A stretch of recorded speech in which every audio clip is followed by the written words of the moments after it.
अस्सलाम वालेकुम क्लास। वालेकुम अस्सलाम। कैसे हैं आप सब? अल्हम्दुलिल्लाह, we are fine teacher, आप कैसे हैं? अल्हम्दुलिल्लाह, मैं भी बिल्कुल ठीक हूँ। आज का हमारा टॉपिक है हुकूकुल इबाद। आज हम पढ़ेंगे हुकूकुल इबाद के मुतालिक कि हुकूकुल इबाद क्या होते हैं। हुकूकुल इबाद का सबसे पहले इसका मायने है बंदों के हुकूक। अल्लाह ताला के भी कुछ हुकूक हैं और अल्लाह ताला ने अपने हुकूक के साथ अपने बंदों के हुकूक रखे हैं। और उन बंदों में कौन कौन से लोग शामिल हैं? उनमें सबसे पहले है हमारे वालिदैन, हमारे असातिज़ा इकराम, हमारे बहन भाई, हमारे दोस्त और हमारे पड़ोसी और ख़वातीन के हुकूक। वालिदैन के हुकूक भी हैं, असातिज़ा के भी वाज़े तौर पे, पड़ोसियों के भी, बहन भाइयों के भी। इसके साथ जो ख़वातीन के हुकूक हैं वो भी वाज़े तौर पे। और ख़वातीन में कौन कौन सी ख़वातीन शामिल हैं? उनमें सबसे पहले है माँ, उसके बाद बहन, बेटी और बीवी। और जो खतून है 4 किस्म के उसके अलग अलग शेप में हुकूक हैं। ठीक है, तो इन चारों को मिलाएंगे तो बन जाएंगे ख़वातीन के हुकूक। इन सब के हुकूक कहलाते हैं हुकूकुल इबाद। और इसमें सबसे पहले है हमारे पास वालिदैन के हुकूक। वालिदैन के हुकूक में सबसे पहला हक क्या है उनका कि वालिदैन के हम पे कुछ हुकूक व फराइज हैं और हमारे अपने वालिदैन पे। मतलब जब हम लोग छोटे हैं, बच्चे छोटे हों, तो वालिदैन के हुकूक अपनी औलाद पे होते हैं। वो किस तरह की कि उनकी अच्छी देखभाल करना, उनकी अच्छी परवरिश करना, उनको बेहतरीन अपनी औलाद को तालीम देना, बेहतरीन खिलाना पिलाना और अपनी औलाद को हर किस्म की मुश्किलात मुसीबत से दूर रखना। ये हैं हमारे वालिदैन के फराइज हम पे, अपने बच्चों पे। ये उनके क्या है? फराइज। जो वो काम अपनी औलाद के लिए पूरे करेंगे ये उनके कुछ हो जाएंगे फराइज। लेकिन जो औलाद वापस उनको रिटर्न करेगी वो फिर उनके होंगे हुकूक होंगे। वो औलाद के फराइज होंगे, वालिदैन के क्या होंगे? हुकूक होंगे। लेकिन जो वालिदैन जिम्मेदारियां पूरे करेंगे और वो क्या होंगे? औलाद के हुकूक होंगे। अच्छा जी, वालिदैन के हुकूक में क्या है कि नबी करीम सल्लल्लाहु अलैहि वसल्लम ने फरमाया कि वालिदैन की नाफरमानी को कबीरा गुनाहों में शुमार किया गया। आपने फरमाया कि बाप की रजा में अल्लाह की रजा है। अगर वालिद राजी है तो फिर अल्लाह ताला राजी है, और अगर वालिद नाराज है तो फिर अल्लाह ताला नाराज है। ठीक है, और उसके साथ कुछ और हुकूक के जब वो बूढ़े हो जाएं, बुढ़ापे में जब चले जाएं, इसके अलावा जब वो जवान हो तब भी, लेकिन खसूस बिलखसूस जब वो बूढ़े हो जाएं तो उनसे नरम लहजे में बात की जाए।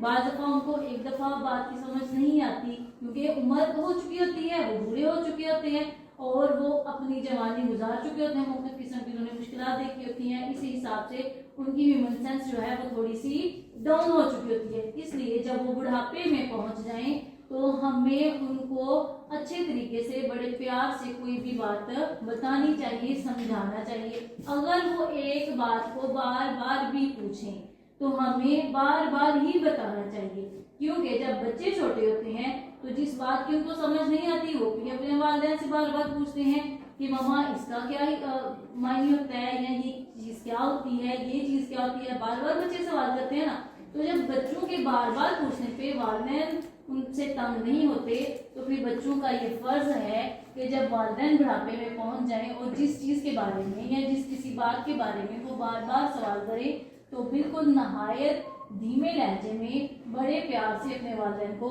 समझाना चाहिए। और उसके साथ साथ जब वालिदैन हयात हो तो किसी भी किस्म की उनको तकलीफ देने से गुरेज करना चाहिए। और इसके साथ जब वो दुनिया से चले जाएं, वो रुखसत हो जाएं, तो उनसे जुड़े हुए जो रिश्ते हैं उनका एहतराम करना चाहिए। उनके वो दोस्त हों, उनके वो बहन भाई हों, उनके अगर उनसे मतलब अगर जवानी में ही बहुत ज्यादा उम्र नहीं होगी लेकिन वालिदैन में से कोई एक चला जाए दुनिया से या दोनों चले जाएं, लेकिन उनके भी अगर वालिदैन पीछे मौजूद हैं तो फिर भी उनसे एहतराम मिलना चाहिए। तो ये थे वालिदैन के कुछ हुकूक। ये जवानी में भी जब वो जवान हो तो हम लोग जो बच्चे हैं वो बड़े होते जाएं तो अपने वालिदैन का एहतराम करना चाहिए, अदब एहतराम से पेश आना चाहिए, धीमे लहजे में बात करनी चाहिए। लेकिन जब वो बुढ़ापे में स्पेशली पहुंच जाए तो फिर तो वैसे ही उनको ऐसे ट्रीट करें जैसे आप किसी एक बच्चे को पाल रहे हैं, किसी बच्चे के साथ रह रहे हैं, क्योंकि उनकी कंडीशन सेम वैसी ही हो जाती है जैसी एक छोटे बच्चे की है। तो जब वो दुनिया से चले जाएं तो बिलखसूस उनके लिए दुआए मगफिरत करनी चाहिए। अपनी दुआओं में अपने वालिदैन को ज़रूर शामिल रखना चाहिए, उनके लिए दुआएं खैर करनी चाहिए ताकि अल्लाह ताला उनकी मगफिरत फरमाए और उनको जन्नत के आला दर्जों में से दर्जा अता करे। नेक्स्ट है हमारे पास बहन भाइयों के हकूक। बहन भाइयों के हकूक किस तरह कि नबी करीम सल्लल्लाहु अलैहि वसल्लम ने फरमाया कि बड़े भाई का हक छोटे पर ऐसे है जैसे बाप का हक बेटे पर। अगर बड़ा भाई है, वालिद के बाद बड़ा भाई भी बड़ा होता है ना, वो बता दिया गया ना कि बाप पर बड़े भाई पर छोटे का हक ऐसे है जैसे बाप का बेटे पर। कि अगर छोटा भाई कोई जिद करे तो बड़े भाई को वो मान लेनी चाहिए। बड़े भाई को वो सारे हकूक पूरे करने हैं जो एक वालिद अपनी औलाद के लिए करता है। तो फिर बेटे पर ऐसे छोटे बहन भाई पर शफकत करना, उनसे नरमी से पेश आना और उनकी मदद करना अल्लाह ताला को राजी करने का जरिया है। नबी करीम सल्लल्लाहु अलैहि वसल्लम ने और जगह फरमाया, छोटू पर शफकत जो नहीं करता वो हम में से नहीं है। हर वक्त डांटना, मारना, उनको गाली गलौज करना, गलत किस्म के अल्फाज कहना, जो इस किस्म के अल्फाज इस्तेमाल करता है या इस तरह का रवैया इख्तियार करता है, तो आप सल्लल्लाहु अलैहि वसल्लम ने क्या फरमाया, वो हम में से नहीं है। छोटू पर रहम किया जाए, उनके साथ शफकत का मामला किया जाए। अगर बहन भाइयों से किसी बात पर आपस में नाराज हो जाए तो जल्दी सुलह कर देनी चाहिए, ताखीर नहीं करनी चाहिए। बाज़ दफा क्या होता है कि दिनों के दिन गुजर जाते हैं, हफ्ते गुजर जाते हैं, महीने, यहाँ तक कि साल भी गुजर जाते हैं, तो बहन भाई एक दूसरे के साथ बोलते नहीं। लेकिन ऐसा बिल्कुल भी नहीं होना चाहिए। ये हकूक हैं बहन के भाई पर, भाई के बहन पर, हकूक फराइज हैं एक दूसरे पर, तो ज्यादा से ज्यादा एक दूसरे से मिलना चाहिए। और अगर किसी बात पे कोई इख्तिलाफ भी हो जाए तो फिर भी अल्लाह ताला ने मना किया है ज्यादा टाइम नाराजगी से, बल्कि सिर्फ और सिर्फ आप नाराज रह सकते हैं कितने दिन, 3 दिन से ज्यादा जो नाराज रहेगा वो अल्लाह ताला की नाराजगी का सबब है और उसके बदले उसको कोई ना कोई नुकसान पहुंच सकता है। नेक्स्ट है हमारे पास रिश्तेदारों के हकूक। अब रिश्तेदारों के हकूक में कौन कौन से रिश्ते, वो वाले रिश्ते जो हमारे फादर की साइड वाले भी हैं और हमारी मदर की साइड। फादर की साइड वाले कौन से हैं, चचा हैं, ताया हैं, उनकी बीवियां हैं, उनके बच्चे हैं, दादा बू हैं, दादी माँ, ये सारे। और मामा वाली साइड पे कौन से हैं, मामू हैं, खाला हैं, ममानियाँ हैं, उनके बच्चे हैं, और नानी और नाना। ये सारे हकूक हमारे किस साइड के होंगे, रिश्तेदार कहलाएंगे, मामा वाली साइड के भी और बाबा वाली साइड के भी। और इनके साथ साथ वो वाले रिश्ते भी जो हमारे इतने करीबी तो नहीं होते, लेकिन थोड़े से दूर के कहने के होते होंगे रिश्ते हैं, लेकिन थोड़े से दूर के होंगे। जैसे अब मामा की मामा, ये तो हमारी नानी होगी ना, लेकिन अगर ननियाल में से उनके कजन्स हैं तो वो इतने खूनी रिश्ते तो नहीं, लेकिन फिर भी हमारे रिश्तेदार कहलाएंगे। अपने रिश्तेदारों के साथ साथ जो आपके वालिदैन के साथ रिश्ते जुड़े होते हैं उनके भी कुछ हकूक और फराइज है। और उनके फराइज में क्या कि अगर कोई रिश्तेदार गरीब हो तो आपने अगर सदका करना है तो सबसे पहले आप देखेंगे अपने रिश्तेदारों में देखेंगे वो मामा वाली साइड के या बाबा वाली साइड के। अगर कोई गरीब है तो सबसे पहले आप उसको देंगे, उसके बाद किसी और को, क्योंकि अल्लाह के नबी ने फरमा दिया कि सदका करने का सवाब है, लेकिन अगर कोई अपने रिश्तेदार को सदका देता है तो उसका 2 गुना सवाब मिलेगा। अगर आपने किसी गरीब को दिया तो सदके का सवाब 1 गुना, लेकिन अगर अपने किसी गरीब रिश्तेदार को दिया तो वो सवाब बढ़ा दिया जाएगा और कितना हो जाएगा, 2 गुना। Very good. और इसके साथ साथ अगर वो बीमार हो जाएं तो उनकी इयादत के लिए भी जाना चाहिए, उनकी खैरियत के लिए भी जाना चाहिए और उनके घर बच्चों का ख्याल रखना चाहिए। जब मदद के लिए रिश्तेदार बुलाएं तो उनकी मदद जरूर करनी चाहिए। अपनी इस्तेताअत के मुताबिक आप माली मदद भी कर सकते हैं। अगर कहीं मुश्किल में वो फंस जाएं तो माली के अलावा अगर आपकी किसी बात से उनको कोई फ़ायदा पहुंच सकता है या आपके जाने से फ़ायदा पहुंच सकता है तो आपने उनकी हर सूरत मदद करनी है। और अल्लाह ताला का क्या इरशाद है, रिश्तेदार को उसका हक अदा करो। वो हक कैसे अदा होगा, बिल्कुल वैसे ही कि अगर वो गरीब है तो आप माली मदद करेंगे, सदका सबसे पहले किसको देंगे, अपने रिश्तेदारों को। और अगर वो बीमार हो जाएंगे تو उनकी इयादत के लिए जाएंगे, अगर किसी मुश्किल में फंस जाएंगे तो उनकी मदद के लिए जाएंगे। इस तरह आप अपने रिश्तेदार का हक अदा करेंगे। आगे नबी करीम सल्लल्लाहु अलैहि वसल्लम ने फरमाया कि सदका करना नेकी है। वही बात जो मैंने बता दी है कि अगर रिश्तेदार को सदका दोगे तो कितना सवाब मिलेगा? 2 गुना सवाब मिलेगा।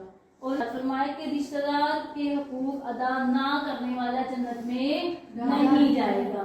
जो हकूक अदा नहीं करता, सबसे पहले उसके साथ अगर उसका ताउन अच्छा नहीं, अगर वो सिला रहमी नहीं करता, उसके साथ बोलचाल उसका बंद है या कहीं आना जाना बंद है, एक दूसरे की तरफ, बीमार है तो उसकी इयादत के लिए नहीं जाता, मुश्किल में है तो उसकी मदद के लिए नहीं जाता, एक ये इस तरह भी एक। और दूसरा अगर उसको माली जरूरत है, उसकी मदद नहीं करता, तो फिर क्या कहा जाकर नबी ने कि वो जन्नत में नहीं जाएगा, क्योंकि सबसे पहला किसका है? रिश्तेदार का।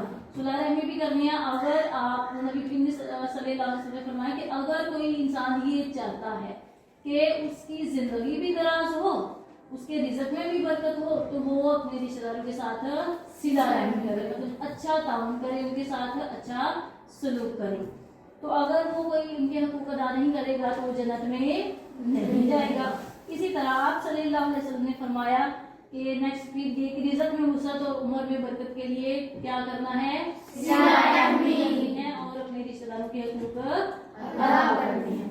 इसमें हमने हुकूकुल बाद में पढ़ा वालिदैन के हकूक, बहन भाइयों के हकूक, रिश्तेदारों के हकूक। वालिदैन के जब बूढ़े हो जाएं तो उनको उफ तक भी नहीं कहना, उनसे धीमे लहजे में नरमी से बड़े प्यार से बात करनी है जब वो बुढ़ापे में चले जाएं। लेकिन अगर वो जवान है तो फिर भी एहतरामन उनसे मिलना है और एहतरामन ही बात करनी है। साथ इकराम से आपने मिलना है, नहायत ही अदब से उनकी बात को गौर तवज्जो से सुनना है और हर सूरत उस पर अमल करने की कोशिश करनी है। उसके साथ पड़ोसियों का हक ये कि जब पड़ोसी भी किसी मुश्किल में आ जाएं तो फौरन से अगर हम किसी मुश्किल में आ जाए तो हमारे वालिदैन भी मौजूद होती हैं, बहन भाई भी, लेकिन रिश्तेदार जरा बाद में आते हैं, वो तो कोई काम हो गया अचानक से फिर। लेकिन पड़ोसी चूंकि हमारे करीबी होते हैं, हमें कोई भी नुकसान पहुंच जाए तो सबसे पहले हमारी मदद को कौन आते हैं? पड़ोसी आते हैं।